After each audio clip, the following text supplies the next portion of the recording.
So how many of you cringe every time you hear the word reformulation?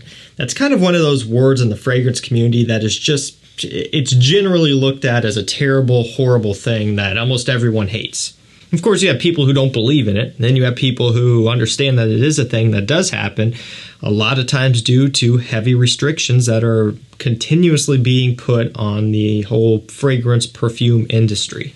A lot of times it's easy for us to think that it's simply out of a company's greed, a brand's greed. And while that is the case sometimes for sure, here lately a lot of it is due to those restrictions. We've had it happen a lot this year especially. If you've noticed a big influx of discontinuations in some of your favorite fragrances, and I've done videos on multiple of them, that's the reason why. Sometimes a brand can take the fragrance, remove the ingredient that is being restricted and supplement it with something else and still keep the fragrance intact and continue to sell it. Other times, either they can't do it, they can't make it smell close enough to the same, or they just don't want to. They have other things they want to focus on, and so the easiest thing for them to do, of course, is just to cut it off. Think about it. If something is already not selling that well anyway, why take the time to re-engineer it and take the money to re-engineer it when that's kind of probably just a good jumping off point for them to take it out of their line? So today, we actually have a video on 3 fragrances that benefited from reformulation. Believe it or not, these actually got better from reformulation than the other way around. A lot of times when you hear reformulated and you smell the thing after it's been reformulated, people say it's worse. People say it's a shell of its former glory. That's not the case here. Let's go and start this off. It's going to be super easy to run through. We've got Parfum de Marly, Sedley. Love this stuff. Absolutely love this one. It is a very bright, fresh, sparkling citrus fragrance. This one has mint, bergamot, grapefruit, musk, all of that good stuff. Nice sparkling tinge of ambroxan in here. This one and Percival are 2 of the more popular, fresher ones in the line. They do have some similarities, being that they're musky and masculine, but they're also quite a bit different as well, mainly being that Percival is even more musky and kind of has similarities to something like Abercrombie & Fitch Fierce, just to give you an idea. Of course, now there's also Greenlee, which you can probably see. It's right up over there. It's kind of hard to see, but it is there. And I really like that one as well.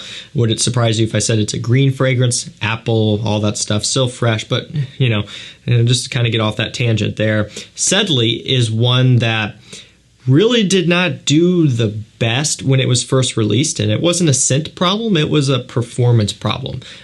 There were some major issues with this one when it first came out, like bad. Typically, as a whole, Parfums de Marly is a brand that is known for having good performing scents. Now, of course, when you get into citrus fragrances, from any brand, there's going to be ones that just don't last as long. It can be hard to create a fresher citrus fragrance that performs and that holds up to the standards of other ones like Layton and Carlisle and Harrod and Godolphin and all the other popular Parfums de Marlys that are very strong but also very heavy. And so that was an issue, right? This one really kind of got torn into. And so Parfums de Marly actually went through, they reformulated it, they changed it, and now the newer bottles, whether you buy them now from their website or discounters, are the fixed bottles. This happened a couple of years ago, so by now all of that old stock is gone. So if you buy it now, you are getting the reformulated version that does perform significantly better. Now, look, you're still not getting like Mancera Red Tobacco performance or something out of this. I mean, we've got to use common sense here. It's a citrus fresh fragrance, but for me, it's not uncommon to see 8 hours. It's not uncommon to get strong projection out of it and the heat. It really is a good performer, and you can get it for a relatively decent, respectable price on discounters, even though it is a niche product. This is a 4.2 ounce bottle, 125 mils, typically $200 range, a bit more, somewhere around in there, I believe, which really isn't bad, all things considering a lot of the other niche fragrances out there that come in half the bottle size and cost the same, if not more. So price per mil is pretty good. And this one actually got better after reformulation. Next up, we have one that's hot off the press, just happened. It's YSL Y Eau de Toilette. This is the 2022 version. You can tell because it has a slight blue tint that you may or may not be able to see on camera. Let me see if I can grab my old bottle. This is the old version here. I don't know if you can tell the difference or not. Hold them side by side. And it's going to be a lighting thing, but here's the new, here's the old. This one's more kind of just I don't even know how you would describe that color. This one does have a blue tint to it, whereas this one is almost clear, but there's a slight like blue-green tint. Regardless, though, when you have them side by side, you can tell the new versus the old. And you can also tell a little bit from the scent. So this is one that did have liliol in it, which is a component that is being regulated. And so instead of having to discontinue their flagship fragrance that is the head of the whole line, they're spawning a lot of flankers off it now. They had no choice but to reformulate it, to take that note out and supplement it. One thing I noticed with the new version here is the addition of some sort of floral component, whether it be jasmine or some sort of white floral that you pick up on where the other one didn't have it. There's also the addition of vanilla and a couple other semi-sweeter notes here in the new version that the old one did not have. There is a difference in note breakdowns. So they tweaked it. It's not huge, but they did tweak it. I said this in my first impressions, but the average consumer probably wouldn't be able to tell. They probably wouldn't know any different. But if you're someone who's more into fragrances, you've smelled a lot of things, you're able to pick things apart, you could tell that there is a bit of a difference there. It's not huge, but it is there. For me, I actually prefer the new version. You know, it is more in line with YSL-Y EDP, and I like that. It's a fresher version of YSL-Y EDP. And you could say that the original YSL-Y EDT is a fresher version of YSL-Y EDP. That would not be a false statement, but the sweetness of this one puts it closer to the EDP and to the Parfum, but it still backs it off, if that makes sense. You know, it kind of just, I think it fits in better. I think they did a better job here with this one and kind of making it more consistent with the rest of the fragrances in the line. So I really do like that. I would take the new version over the old. If you like the old, there are actually still some bottles floating around on discounters. I will link it down below. You can get the new at all of the retailers and the official YSL website now. If you're looking to buy one, I would honestly go with the new one. It's just me, though. Really like it. You know, it doesn't take place in the EDP or the Le Parfum version for me. But if I want a fresher version that smells similar to those, then I would go for this one. YSL Eau Fresh, of course, is going to be fresh, but doesn't really smell as much like this or the EDP. So having this now in my collection, I think I'm going to get a lot more use out of it. And last fragrance from this video here, one that I think did benefit from reformulation, is Chanel Allure Homme Sport Eau Extreme. So I don't know how many of you guys remember this or not, because this was happening actually right as I was really kind of getting into fragrances. I started my channel at the end of 2017, September in that area. And so, you know, I remember this kind of going around, and when I was looking for a bottle, I was trying to figure everything out. Of course, I was so new, I had no idea what was going on, but you guys may remember this fragrance here coming in an Eau de Toilette Concentré. That's what this is right here, because I went down the rabbit hole and I bought a bunch of these EDTC fragrances, Eau de Toilette Concentré. I don't know if you could see it. I've got a few of them.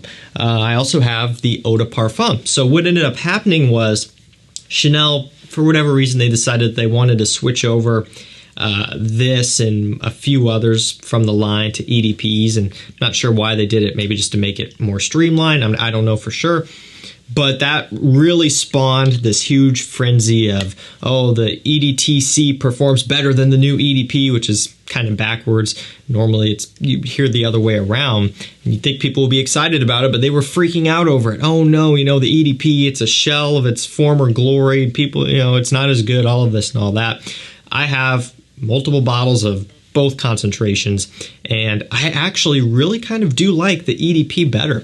It's a little bit more smooth. The EDT concentration here, a little bit more sharp off the top. I still like it, you know, still wear it, still Chanel Allure Homme Sport Extreme. I think it smells great, but the EDP is a bit more streamlined. I think it's kind of more well-rounded. It's probably a bit more complete. It's a better package. I think it's more well done. And I do think that was a good choice for them to move it over to an EDP. Still, performance is good on both versions. It's kind of known for being a really, really strong projector within the first hour or two of spraying it on. It's kind of what this one is all about. You'll see that all the time. Like, you'll get so many compliments within the first hour or two of spraying it because it projects like crazy. And it's true, it is very strong when you first spray it on. It will start to die off over time and get closer to the skin. And while it doesn't last for 12 hours or anything like that, it's a moderate performer. Quality, scent profile, all that considered, I'll take the kind of more mediocre performance, so to speak, out of both versions there. But I do think the EDP is really a good improvement, and there's no need to try to hunt down old bottles. Unless you're just a collector and a hoarder like I am, it's really not worth it. Another thing that you want to be careful of if you are trying to hunt down old bottles is they're getting older every day, obviously, every year. The reason why I say that, though, and why you should think about that is, things can lose their top notes over time, especially if they're not stored properly. When you start hunting down old vintage bottles and you're paying a premium for them, there's a good chance that if it hasn't been sprayed, the seller doesn't know, you could be buying something that doesn't have its top notes fully intact. It's just something to think about. I've gone down this rabbit hole many times, and I've been burned on some things that just aren't intact anymore.